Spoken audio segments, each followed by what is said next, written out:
The fluorescent lights of the emergency room hummed a constant, weary tune, a soundtrack to the controlled chaos that was my life.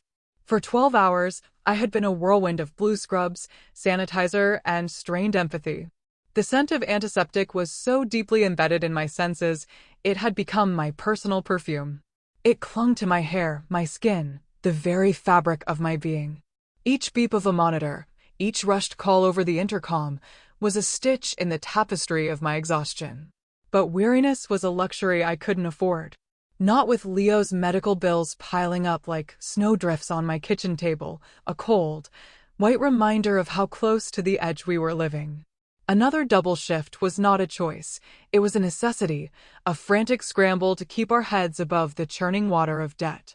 It was in the 14th hour, when my vision had started to blur at the edges and my coffee had turned to acidic sludge in my stomach, that he was brought in. Not by paramedics with screaming sirens, but by two men in dark, impeccably tailored suits who moved with a predatory silence that cut through the ER's noise. They bypassed the triage nurse, their presence alone a wall of intimidation that parted the sea of weekend drunks and flu victims. In the middle of them, supported but not carried, was a man. He was tall, his broad shoulders straining the fabric of a bespoke coat now stained a deep, wet crimson along his side. They brought him directly to my bay, the curtains swishing shut behind them with a soft finality. The man in the middle grunted, sinking onto the edge of the gurney. His face was pale, etched with lines of pain, but his eyes were a shock. They were the color of storm clouds, a turbulent gray that held a chilling stillness. They fixed on me, analytical and utterly in command, even as he bled through his expensive clothes. One of the suits, an older man with silver hair and a face like a carved artifact, spoke in a low rumble. "He needs a doctor, and he'll get one, as soon as he's registered, and I've taken his vitals," I said, my voice coming out more automatic than I felt. I reached for a blood pressure cuff, my professionalism a thin shield against the palpable danger radiating from them. The injured man's lips thinned. "No doctors. No registration. It wasn't a request. It was an order, delivered in a voice like gravel and velvet." He looked at my name tag, his gaze lingering for a fraction of a second. "You will handle this, Alara." My name on his lips sent a bizarre shiver down my spine. A cold dread mixed with something else, something I couldn't name. "I'm a nurse." "That's a gunshot wound." "It requires a surgeon and a police report." He leaned forward slightly, a wince flashing across his features before being brutally suppressed. The older man placed a hand on his shoulder. "Julian," he murmured, a warning. The man, Julian, ignored him. His stormy eyes held mine captive. The bullet went clean through. "It needs to be cleaned and stitched. No police. Is that understood?" When I hesitated, his hand shot out, impossibly fast, and closed around my wrist. His grip wasn't crushing, but it was absolute, a manacle of warm, living steel. The touch was electric, a jolt that cleared the fog of my exhaustion. I could feel the thrum of his pulse against my own, strong and steady despite the blood soaking his shirt. "Is it understood?" he repeated, his voice dropping lower, softer, which was somehow more menacing. I looked from his hand on my wrist to the cold determination in his eyes. I saw the bulge of a holster under the older man's jacket. I thought of Leo, of his sweet, sleeping face, and the soul-crushing fear that was my constant companion. This was a world I knew nothing about, a world of violence and quiet commands that could not be disobeyed. My survival instinct, honed by years of scraping by, screamed at me. Nodding was not a choice, it was the only option. I understand. His grip loosened, but he didn't let go immediately. His thumb brushed over the frantic pulse point on my wrist, a fleeting, almost gentle gesture that was profoundly unsettling. Then he released me. "Good. Get what you need." I worked in a daze, my hands moving with the muscle memory of my training. I cleaned the wound, my touch professional and detached, even as I was acutely aware of the taut skin and hard muscle under my fingers. He didn't flinch, didn't make a sound, just watched me with that unnerving, possessive intensity. The air in the small curtained space was thick with the metallic tang of blood and the scent of expensive cologne, a strange and heady mix. When I was done, His side was neatly stitched and bandaged. The older man, who I now knew was named Marcus, produced a thick envelope of cash and placed it on the supply tray. It was more than I made in 2 months. "For your trouble and your discretion," Marcus said, his voice polite but leaving no room for argument. Julian was already on his feet, the coat draped over his shoulders to hide the fresh dressing. He paused at the curtain, his gaze meeting mine one last time. It was a look that felt like a brand, a claim. Then they were gone, melting back into the night as silently as they had arrived, leaving me with shaking hands, a blood-stained supply tray, and an envelope of money that felt heavier than lead. For 3 days, I tried to pretend it never happened. I deposited the cash, a knot of guilt and fear in my stomach, but the relief of paying the overdue rent and scheduling Leo's next specialist appointment was a potent balm. I told myself it was a one-time anomaly, a dark fairy tale that had briefly intersected with my mundane reality. I was wrong.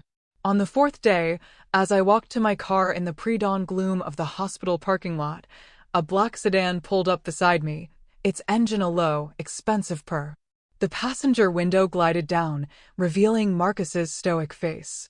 "Mr. Thorne requires your assistance, Miss Alara," he said. The politeness was a veneer over a core of unyielding steel.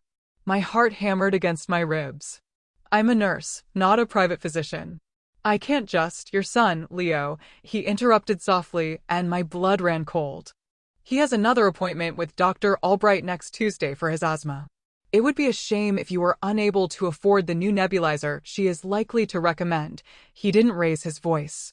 He didn't need to. They knew. They knew everything. The threat wasn't just veiled, it was a chokehold, squeezing the air from my lungs. My life, my son's life, was an open book to them. "Please, get in the car." It was an invitation to my own kidnapping. The ride was silent and surreal. I sat in the back of the impossibly luxurious car, the scent of rich leather filling my senses, and watched my shabby world disappear behind us. They didn't blindfold me, but the route was a labyrinth of highways and unmarked roads that left me completely disoriented. We finally passed through a set of imposing iron gates and swept up a long drive to a house that wasn't a house. It was a monument of glass and black steel perched on a cliff overlooking the city, a fortress disguised as modern architecture. The lights of my world twinkled below, a distant, unreachable galaxy. Inside, the opulence was breathtaking and sterile. It was a home designed to be admired, not lived in. Marcus led me to a bedroom that was larger than my entire apartment. Julian was in the bed, his face flushed with fever, his breathing shallow. The neat stitches I had so carefully placed were red and inflamed, the skin around them angry. "The wound is infected," I said, my professional instincts taking over, a welcome anchor in this terrifying new reality. Marcus nodded grimly. "He is resistant to conventional medical care. He trusts you." Trust. The word seemed absurd. He didn't trust me, he owned me. For the next 48 hours, the vast, silent mansion became my gilded cage. I was Julian's keeper. I changed his dressings, administered antibiotics from a fully stocked medical kit Marcus provided, and sponged his feverish skin. In his delirium, the iron mask of control slipped. He mumbled names I didn't know, his hands clenching the sheets. He thrashed, his body a furnace of heat and pain. In those moments, he wasn't a terrifying crime boss. He was just a man, vulnerable and broken. During one long night, as I pressed a cool cloth to his forehead, his eyes fluttered open. They were lucid, the fever-bright glaze gone for a moment. He looked at me, really looked at me, and a flicker of something unreadable passed through their stormy depths. "Why didn't you run?" he rasped, his voice rough. The question startled me. "Run where?" "You made it very clear there was nowhere to go." A ghost of a smile touched his lips, a bitter, fleeting thing. "You could have gone to the police and told them what? That a man whose name I don't really know paid me to patch him up? They'd take one look at my bank account and think I was involved." I wrung out the cloth in the bowl of cool water. "Besides," I added, my voice barely a whisper, "you know about my son. I can't afford to have principles." He was silent for a long time, his gaze never leaving my face. The vulnerability was gone, replaced by that familiar, unnerving intensity. He was seeing me, not just as a tool or a nurse, but as something else. When he finally spoke, his voice was stronger. Marcus will tell you what you need to know. He closed his eyes then, not in sleep, but in dismissal. The audience was over. Later, as I sat sipping tea I didn't want in a kitchen that looked like it belonged in a magazine, Marcus filled in the blanks. He spoke of a rival, a man named Dmitry Petrov, whose ambition was matched only by his brutality. The attack on Julian wasn't random, it was the opening move in a war. Julian is meticulous, Marcus explained, choosing his words with care. He does not allow loose ends. When you treated him, you did so with competence and without panic. You asked no questions. He saw a quality in you. Strength, he saw desperation. I corrected, my voice flat. Marcus gave a small, sad smile. In our world, they are often the same thing. He then laid out the rest of it, the chilling extent of their investigation into my life. They knew about my ex-husband, a gambler who had left me with a mountain of debt. They knew about my parents' death in a car crash. They knew every struggle, every fear, every penny I owed. The feeling of being so completely exposed was nauseating, a profound violation. But beneath the sickness was a strange, terrifying thread of relief. For the first time in years, I wasn't invisible. My struggles had been seen, quantified, and, in a way, understood by this dangerous, enigmatic man. As Julian recovered, a strange routine settled over the house. He was a demanding patient, terse and impatient, but there were moments, small cracks in his armor, that kept me off balance. He would watch me as I read to Leo over the phone, his expression unreadable. One evening, he found me staring out the vast glass wall at the city below, my shoulders slumped with the weight of my homesickness. He came to stand beside me, not speaking, just sharing the silence. After a long moment, he gestured to the glittering sprawl. You miss it, I miss my son. I miss my life, as messy and difficult as it was. At least it was mine. Petrov's men have been seen near your apartment building, he said, his voice devoid of emotion. They know a woman treated me. They are looking for her. Right now, this is the only place you and your son are safe. He had already moved Leo. My son was safe, tucked away in another, equally secure location with a nanny that probably had more combat training than I did. The news hit me like a physical blow, stealing my breath. It was no longer just about me. My accidental encounter had placed my child in the crosshairs of a war I couldn't comprehend. The instinct to protect Leo rose in me, a fierce, primal wave that dwarfed my own fear. What do you want from me? I asked, turning to face him. Petrov is getting sloppy and impatient. He is using your disappearance to try and find my location. I intend to let him think he has succeeded. The plan was audacious and terrifying. He wanted to use me as bait. Not in a direct, dangerous way, but subtly. He would arrange for me to be seen by one of Petrov's low-level informants, a carefully orchestrated glimpse in a public place, designed to lead them into a trap of his own making. My role was simple, to be seen. But the thought of being a pawn in their deadly game made my stomach clench. And if they get to me before you get to them? His storm-gray eyes locked onto mine, and for the first time, I saw a raw, possessive fire in their depths. They will not get to you, he said, the words of vow, an unbreakable promise. I will not allow it. The day of the plan was the longest of my life. I was dressed in clothes I hadn't chosen and driven to a small, upscale cafe in a part of the city I didn't recognize. I was to sit at a window table for exactly 15 minutes, order a coffee, and leave. Marcus was at a table across the room, disguised as a businessman. Julian, I knew, was somewhere nearby, watching. Every person who walked past the window, every car that slowed, sent a fresh spike of adrenaline through me. I felt like a tethered goat, waiting for the tiger. But I held my nerve, my face a mask of calm. I thought of Leo, and I found a strength I didn't know I possessed. I finished my coffee, left the cafe, and got into the waiting car as instructed. The aftermath was a blur. I was whisked back to the glass fortress on the cliff. Hours passed in agonizing silence. I paced the length of the living room, the city lights below mocking my confinement. It was nearly dawn when Julian returned. He walked in, his suit jacket gone, his white shirt smudged with dirt, and a fresh cut bleeding sluggishly over his eyebrow. He looked exhausted, but his eyes held the grim light of victory. The threat, he told me in his clipped, economical way, was over.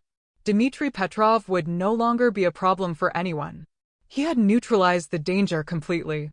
A week later, he came to me in the library, a room lined with books he'd probably never read. He placed a portfolio on the polished mahogany table between us. "It's done," he said. "Your debts are cleared. All of them. There is a trust fund set up for Leo's education and his medical care. For the rest of his life. A new apartment has been arranged for you, in a secure building.